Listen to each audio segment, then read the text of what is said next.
ನಮಸ್ಕಾರ ಎಲ್ರಿಗೂ, welcome to my vlog. ಇವತ್ತು ಫುಲ್ ಡೇ ವ್ಲಾಗ್ನ ಶೂಟ್ ಮಾಡಿದ್ದೀನಿ. ಇವತ್ತು ತುಂಬ ಟೈಮ್ ಸಿಕ್ಬಿಟ್ಟಿತ್ತು ಅನಿಸುತ್ತೆ. ಬೆಳಗ್ಗೆ ಎದ್ದು ಅಡುಗೆ ಮನೆ ಕ್ಲೀನ್ ಮಾಡಿರಲಿಲ್ಲ. ಫಸ್ಟ್ ಆಫ್ ಆಲ್ ಕ್ಲೀನ್ ಅಂದರೆ ಎಲ್ಲ ಪಾತ್ರೆ ಎಲ್ಲ ಕ್ಲೀನೇ ಇತ್ತು, ಬಟ್ ಏನಂತಾರಲ್ಲ ಕೌಂಟರ್ ಟಾಪ್ ಅದನ್ನು ಮಾತ್ರ ಕ್ಲೀನ್ ಮಾಡಿರಲಿಲ್ಲ. ಫಸ್ಟ್ ಅದನ್ನ ಕ್ಲೀನ್ ಮಾಡಿಕೊಂಡೆ. ಅದು ಕ್ಲೀನ್ ಆಗಿಲ್ಲ ಅಂದರೆ ಒಂದು ಸ್ವಲ್ಪ ಸಮಾಧಾನ ಅನಿಸಲ್ಲ. ಅದಕ್ಕಿಂತ ಮುಂಚೆ ನಾನು ಒಂದು ಕಪ್ ಟೀ ಮಾಡ್ಕೊಂಡು ಕುಡಿದೆ. ಬೆಳಗ್ಗೆನೇ ಟೀ ಕುಡಿದ್ರೆ ಮೈಂಡ್ ಫ್ರೆಶ್ ಆಗುತ್ತೆ. ಡೈಲಿ ಬೆಳಿಗ್ಗೆ ಏನು ಕುಡಿಯೋಲ್ಲ, ಬಟ್ ಒಂದೊಂದು ದಿವಸ ಅಂತೂ ಬೇಕಾಗುತ್ತೆ ಕಂಪಲ್ಸರಿ ನನಗೆ. ಹಂಗಾಗಿ ಟೀ ಆದಮೇಲೆ ನಮ್ಮ ಹರ್ಷ ನೋಡಿ ಇಷ್ಟು ಬೆಳಗ್ಗೆ ಇಷ್ಟು ಚಳಿಯಲ್ಲಿ ಬೇಗನೆ ಎದ್ದು ಕುತ್ಕೊಂಡ್ಬಿಟ್ಟಿದ್ದಾನೆ. ಯಾಕೋ ಗೊತ್ತಿಲ್ಲ, ಅವನ ಮೂಡು ಈ ಥರ ಕುತ್ಕೊಂಡು ಈ ಥರ ಮಲ್ಕೊಂಡು ಆಟ ಆಡ್ಕೊಳೋದು. ಹಾಲಲ್ಲಿ ಬಂದು ಮಲ್ಕೊಂಡಿದ್ದಾನೆ. ನಾನು ಇವತ್ತು ಊಟಕ್ಕೆ ಏನು ಮಾಡಬೇಕು ಅಂತ ಫಸ್ಟೇ ಪ್ಲಾನ್ ಇಟ್ಟಿತ್ತು. ಅದಕ್ಕೆ ರೊಟ್ಟಿನ ಮಾಡೋಣ, ಜೋಳದ ರೊಟ್ಟಿ, ಅದ್ರ ಜೊತೆ ಕುಂಬಳಕಾಯಿ ತಂದಿದ್ದೆ, ಕುಂಬಳಕಾಯಿ ಪಲ್ಯ ಮಾಡೋಣ. ಊಟ ಅಷ್ಟೇ ಮಾಡಿಕೊಂಡು ರೈಸು ಇರುತ್ತೆ. ಜೋಳದ ರೊಟ್ಟಿಗೆ ಕುದಿಯೋ ನೀರು ಬಿಸಿ ಆಗಿರೋ ಬಾಯ್ಲ್ಡ್ ವಾಟರ್ನ ಹಾಕಿ ಚೆನ್ನಾಗಿ ಹಿಟ್ಟನ್ನ ನಾದಿದರೆ ಎಷ್ಟು ಬೇಕಷ್ಟು ಸಾಫ್ಟ್ ಆಗಿರೋ ರೊಟ್ಟಿ ಬರುತ್ತೆ. ಯಾರಿಗಾದರೂ ಜೋಳದ ರೊಟ್ಟಿ ಮಾಡೋಕ್ಕೆ ಬರಲ್ಲ, ತಟ್ಟು ಮಾಡೋಕ್ಕೆ ಬರಲ್ಲ ಅನ್ನೋರು ಈ ಥರ ಟ್ರೈ ಮಾಡಿ ನೋಡಿ, ತುಂಬ ಚೆನ್ನಾಗಿ ಬರುತ್ತೆ. ರೊಟ್ಟಿನೂ ಮುರಿಯೋದಿಲ್ಲ. ಆಮೇಲೆ ನೀವು ತಟ್ಟೆ ಮಾಡಬೇಕು ಅಂತ ಏನಾದ್ರು ನೀವು ಲಟ್ಟಿಸ್ಕೊಂಡು ಸಹ ಮಾಡ್ಬೋದು. ಅಷ್ಟು ಸಾಫ್ಟಾಗಿ ಅಷ್ಟು ಚೆನ್ನಾಗಿ ರೊಟ್ಟಿ ಬರುತ್ತೆ. ಜೋಳದ ರೊಟ್ಟಿ ಕಾಮನ್ ಆಗಿ ಹೆಲ್ತಿಗೆ ತುಂಬ ಒಳ್ಳೆಯದು ಅಂತ ಇರುತ್ತೆ. ಜೋಳದ ರೊಟ್ಟಿ, ರಾಗಿ ರೊಟ್ಟಿ, ಚಪಾತಿಗಿಂತನೂ ರೊಟ್ಟಿ ಮಾತ್ರ ತುಂಬ ಹೆಲ್ದಿನೇ. ಹಂಗಾಗಿ ರೊಟ್ಟಿನ ಟ್ರೈ ಮಾಡಿ. ವಾರದಲ್ಲಿ 1-2 ಸತಿ ರೊಟ್ಟಿ ಅಥವಾ ಗಂಜಿ ಕುಡಿದ್ರೆ ನಿಮ್ಮ ಆರೋಗ್ಯಕ್ಕೂ ಒಳ್ಳೆಯದಿರುತ್ತೆ. ಆಮೇಲೆ ಮಾಡೋದು ತುಂಬ ಸುಲಭ, ಫ್ಯಾನ್ಸಿಯಾಗೇನು ಮಾಡೋ ಅವಶ್ಯಕತೆ ಇರಲ್ಲ. ಹಂಗಾಗಿ ಅದಾದಮೇಲೆ ಎಲ್ಲ ವೆಜಿಟೇಬಲ್ಸ್ ಆಲ್ಮೋಸ್ಟ್ ನಾನು ನೈಟೇ ಚಾಪ್ ಮಾಡ್ಕೊಂಡಿದ್ದೆ, ಬಟ್ ಇವಾಗ ಮಾತ್ರ ಎದ್ದು ಈರುಳ್ಳಿನ ಚಾಪ್ ಮಾಡಿಕೊಂಡು ಅದನ್ನ ರೆಡಿ ಮಾಡ್ಕೊತಿದ್ದೆ. ಅದ್ರ ಜೊತೆನೇ ಒಂದು ಸ್ವಲ್ಪ ಬಿಸಿ ವಾಟರ್ನ ಕುಡಿತೀನಿ ಬೆಳಗ್ಗೆ ಎದ್ದ ತಕ್ಷಣ. ನಾನು ಆ ಬಿಸಿ ವಾಟರ್ನ ಕುಡ್ಕೊಂಡು ಈ ಕಡೆ ಅದಕ್ಕೆ ತಡ್ಕನೂ ಸಹ ಕೊಡ್ತಿದ್ದೆ. ಎಲ್ಲರೂ ಕುಂಬಳಕಾಯಿ ಪಲ್ಯನ ಹೆಂಗೆ ಮಾಡ್ತಿರೋ ಗೊತ್ತಿಲ್ಲ, ನಾನು ಮಾತ್ರ ಅದಕ್ಕೆ ಚಿಕ್ಕದಾಗಿ ಪೀಸಸ್ ಮಾಡಿಕೊಂಡು ಅದಕ್ಕೆ ಒಂದು ಸ್ವಲ್ಪ ಸ್ಯಾಲೋ ಫ್ರೈ ಮಾಡಿಬಿಡ್ತೀನಿ. ಒಂದು ಬಾಳ್ಗೆದಲ್ಲಿ ಒಂದು ಸ್ವಲ್ಪ ಆಯಿಲ್ ಹಾಕ್ಕೊಂಡು ಹುರಿದ್ಬಿಟ್ಟು ಆಮೇಲೆ ಅದಕ್ಕೆ ತಡ್ಕ ಕೊಡ್ತೀನಿ. ಮೀನ್ಸ್ ಕಾಮನ್ನಾಗಿ ಈರುಳ್ಳಿ, ಕರಿಬೇವು, ಸಾಸಿವೆ, ಜೀರಿಗೆ ಎಲ್ಲ ಹಾಕ್ಕೊಂಡು ತಡ್ಕ ಕೊಟ್ಟು ಅದಕ್ಕೆ ಅದನ್ನ ಹುರಿದಿಟ್ಕೊಂಡಿರ್ತೀವಲ್ಲ ಕುಂಬಳಕಾಯಿನ, ಅದನ್ನ ಹಾಕಿ ಮಿಕ್ಸ್ ಮಾಡ್ಕೊಳೋದು. ಚೆನ್ನಾಗಿ ಬಾಯ್ಲ್ ಬರೋ ಮಟನ ಮಿಕ್ಸ್ ಮಾಡಿಕೊಂಡು ಅದಕ್ಕೆ ಒಂದು ಸ್ವಲ್ಪ ಬಿಸಿನೀರನ್ನ ಹಾಕಿ ಕುದಿಯೋಕ್ಕೆ ಬಿಟ್ಬಿಡಬೇಕು. ಕುಂಬಳಕಾಯಿ ಆದಮೇಲೆ ಅದು ಅಷ್ಟು ಬೇಗ ಕುದಿಯೋದೇ ಇಲ್ಲ.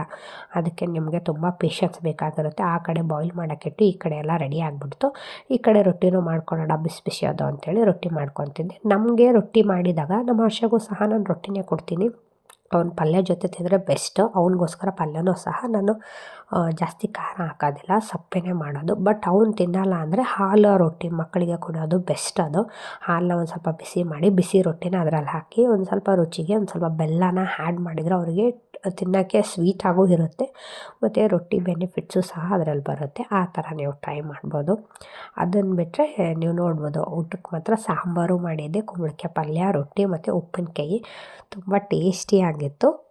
ಮದುವೆ ಆಗಿ ಸುರಿದ್ರಲ್ಲೇ ಮಾತ್ರ 1 ಪ್ಲೇಟಲ್ಲಿ ಊಟ ಮಾಡ್ತಾರೆ ಅಂತ ಹೇಳ್ತಾರೆ. ಬಟ್ ನಾವು ಮದುವೆ ಆಗಿ 4 ವರ್ಷ ಆದರೂ ಇನ್ನೂ ನಾವು ಒಂದೇ ಪ್ಲೇಟಲ್ಲಿ ಊಟ ಮಾಡ್ತೀವಿ. ಟಚ್ ವುಡ್, ಅದೇನು ದೃಷ್ಟಿ ಆಗಬಾರ್ದು ಅಷ್ಟೇ.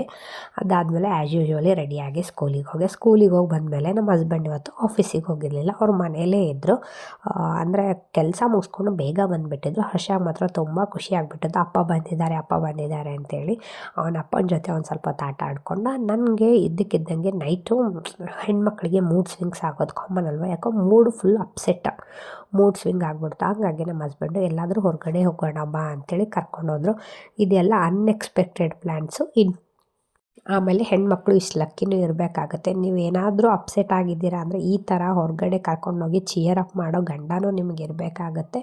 ನನಗೆ ಮಾತ್ರ ತುಂಬ ಖುಷಿ ಆಯಿತು. ಅವರಿಗೆ ಡಾಮಿನೋಸಿಗೆ ಹೋಗಬೇಕು ಅಂತ ಅನ್ನಿಸ್ತಿತ್ತಂತೆ. ನನಗೂ ಪಿಜ್ಜಾ ತಿಂದು ತುಂಬ ದಿವಸ ಆಯಿತು, ಡಾಮಿನೋಸಿಗೆ ಹೋಗೋಣ ಅಂಥೇಳಿ ಇಬ್ಬರು ಪ್ಲ್ಯಾನ್ ಮಾಡಿಕೊಂಡು ಡಾಮಿನೋಸಿಗೆ ಹೋದ್ವಿ. ಅಲ್ಲಿ ನೈಟು ಆಲ್ಮೋಸ್ಟ್ 9 ಮೇಲೆ ನಾವು ಡಿಸೈಡ್ ಮಾಡಿರೋದು. ಅಡುಗೆನೂ ಏನೂ ಮಾಡಿರಲಿಲ್ಲ ಮನೆಯಲ್ಲಿ, ಮಾಡೋಕ್ಕೇನೂ ಮೂಡಿರಲಿಲ್ಲ ಅಂಥೇಳಿ.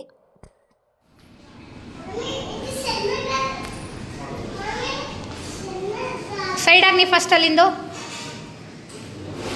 ಸಣ್ಣ ಡಾಗ್ ಹಾಯ್ ಹೇಳೋದಕ್ಕೆ.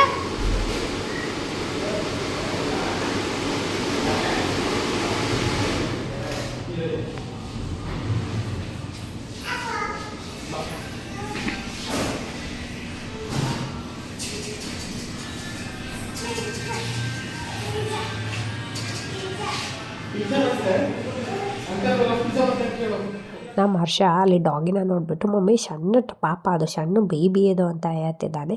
ಅವನಿಗೊಂಥರ ಚೆನ್ನಾಗಿ ಅನ್ನಿಸ್ತು. ನನ್ನ ಮೂಡ್ ನೋಡ್ಬೋದು. ಇವಾಗ ಒಂಚೂರು ಪರವಾಗಿಲ್ಲ. ಈ ಥರ ಹಸ್ಬೆಂಡು ಎಲ್ರಿಗೂ ಸಿಗಬೇಕು ಅಂತ ನಾನು ಅಂದ್ಕೊತೀನಿ. ಐ ಆಮ್ ಸೋ ಲಕ್ಕಿ ಅಂತಲೂ ನಾನು ಹೇಳ್ತೀನಿ. ನಮ್ಮ ಹಸ್ಬೆಂಡಿಗೆ ನಾನು ಮೂಡ್ ಆಫ್ ಆದರೆ ಅವ್ರಿಗೆ ಹೊರಗಡೆ ನನಗೋದ್ರೆ ಮೂಡ್ ಕ್ಲಿಯರ್ ಆಗುತ್ತೆ ಅಂತ ಅವ್ರಿಗೆ ಗೊತ್ತಿರುತ್ತೆ. ಹಂಗಾಗಿ ನನಗೆ ಯಾವಾಗಲೂ ನನ್ನ ಮೂಡ್ ಆಫ್ ಆದರೆ ಹೊರಗಡೆ ಕರ್ಕೊಂಡು ಹೋಗೇ ಹೋಗ್ತಾರೆ. ಪಿಝಾ ಬಂದಿದ ತಕ್ಷಣ ಓಪನ್ ಮಾಡಿದ್ವಿ. ಅದರಲ್ಲಿ ಹೆಂಗಿದೆ ಅಂದರೆ ಒಂದು ಪಿಝಾ ನನ್ನ ಥರ ಡಲ್ ಆಗಿದೆ, ಇನ್ನೊಂದು ಪಿಝಾ ತುಂಬ ಚೆನ್ನಾಗಿತ್ತು. ಯಾಕೋ ಗೊತ್ತಿಲ್ಲ, ಎರಡೂ ಸೇಮ್ ಪಿಝಾನೇ ಆರ್ಡರ್ ಮಾಡಿದ್ವಿ. ಬಟ್ ಒಂದು ಮಾತ್ರ ತುಂಬಾ ಡಲ್ ಆಗಿ ಕೊಟ್ಬಿಟ್ಟಿದ್ರು. ಅದರಲ್ಲಿ ಏನೂ ಇರಲಿಲ್ಲ. ಬಟ್ ಇನ್ನೊಂದು ಮಾತ್ರ ಟೇಸ್ಟಲ್ಲಿ ಸೂಪರ್ ಆಗಿತ್ತು. ಹೆಂಗೋ ಬಂದಿದೆ ಅಂಥೇಳಿ ಅದನ್ನ ತಿನ್ಕೊಂಡ್ವಿ. ಆವಾಗ ಒಂಚೂರು ಮುಖದ ಮೇಲೆ ನಗು ಬರ್ತಿತ್ತು ನನಗೆ. ಹೆಣ್ಮಕ್ಳಿಗೆ ಹೆಂಗಂದರೆ ಒಂದೊಂದು ಸತಿ ಮೂಡ್ ಸ್ವಿಂಗ್ಸ್ ಆಗೋದು ಕಾಮನು. ಒಂದೊಂದು ಸತಿ ಪೀರಿಯಡ್ಸಿಂದ ಆಗ್ಬೋದು, ಒಂದೊಂದು ಸತಿ ಕೆಲಸದಿಂದ ಆಗ್ಬೋದು, ಒಂದೊಂದು ಸತಿ ಮಗು ಇರಿಟೇಟ್ ಮಾಡೋದ್ರಿಂದನೂ ಆಗ್ಬೋದು.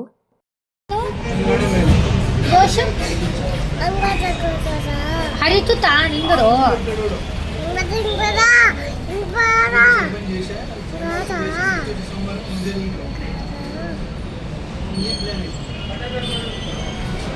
ಒಂದೊಂದು ಸತಿ ಅದೇ ಕೆಲಸನ ರೊಟೀನ್ನ ನಾವು ಮಾಡ್ತಾನೇ ಇರ್ತೀವಲ್ಲ. ಬೆಳಗ್ಗೆ ಎದ್ದು ಕೆಲಸ ಮಾಡೋದು, ಆಫೀಸ್ಗೆ ಹೋಗೋದು, ಬರೋದು, ಈ ಥರ ಕೆಲಸ ಆ ರೊಟೀನಿಂದನೂ ಸಹ ಮೂಡ್ ಸ್ವಿಂಗ್ಸ್ ಆಗ್ತಾ ಇರುತ್ತೆ.